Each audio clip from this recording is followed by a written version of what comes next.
32A, Supervisor Kanabe requests that he release his hold, but we have two members of the public that'd like to speak on this item. Okay. We can call up Daniel Gottlieb and Eric Previn.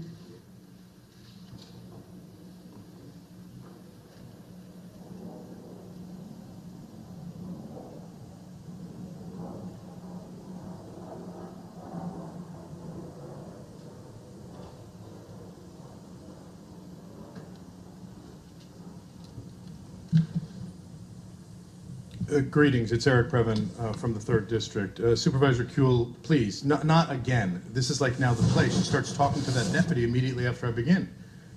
We have board rules about conduct. I'd like added, supervisors should pay attention to the public Excuse me, sir, please stay on topic. Excuse me, That's not ma'am. topic. She's speaking to a deputy Sir, during this event. please stay on topic. I'm You're on up to topic. speak about Okay, a fine. specific Yeah, item. fair enough. Let's not. Okay, Mr. let's have Previn, some as you order. well know, the First Amendment requires that you be able to speak, not that we are forced to listen.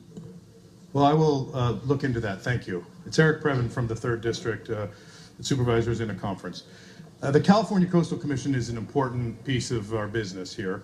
This is a group, they're appointed by the governor and others. I even think some supervisors wind up serving. Mr. Kinsey, Stephen Kinsey is the guy from Marin County serves. He's sort of the chairman of that group. And they're tasked, obviously, with enforcing the Coastal Act, which is critically important. They have taken their executive officer, who's a guy named, executive director named Charles Lester, Dr. Charles Lester, who's a very good, long-time, environmentally sensitive guy, and they're trying to fire him, frankly. And he's having a hearing up in Morro Bay, and Mr. Kinsey's not allowed people to come up. You can come up and do it, but you can't do it by a teleconference, unfortunately, despite the robust budget that group has. I have a little experience with the guy. I think he should have due process.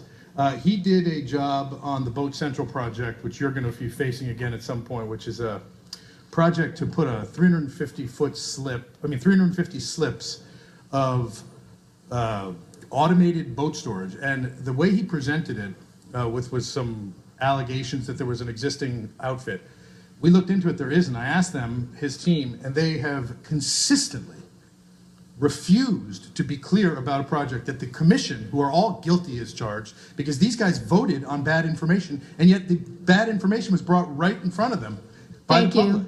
Time's expired. So Thank you may you. need 2 5-signature letters. Thank you, sir. Next witness.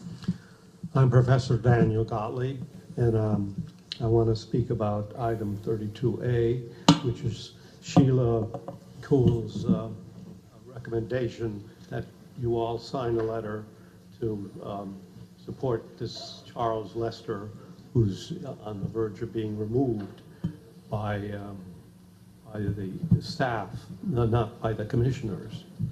I and the people at the environmentalists are very worried about this.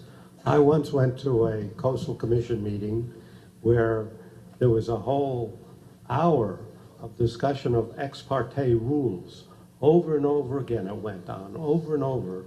And the main result was that they were blocking off the public from communicating with the commissioners. And they tried to make it sound like it also worked for the consultants and the consultants that schmooze with the staff, but you could see the consultants rushing up before different items were being discussed and talking to the commissioners right there. Whereas the ordinary person would have to make a reservation, could barely get any writing to these people. So it's a very one-sided deal that's going on now in the Coastal Commission. And Steve Lopez, who wrote a very series of articles in the Times, gave a very good explanation about how the developers are taking over the Coastal Commission. And Thank you very much, sir, for this item. This item 32A is before you. Yes, it's been moved by Supervisor Kuehl, seconded by Solis. Without objection, such will be the order. Okay, members, we're going to move on now to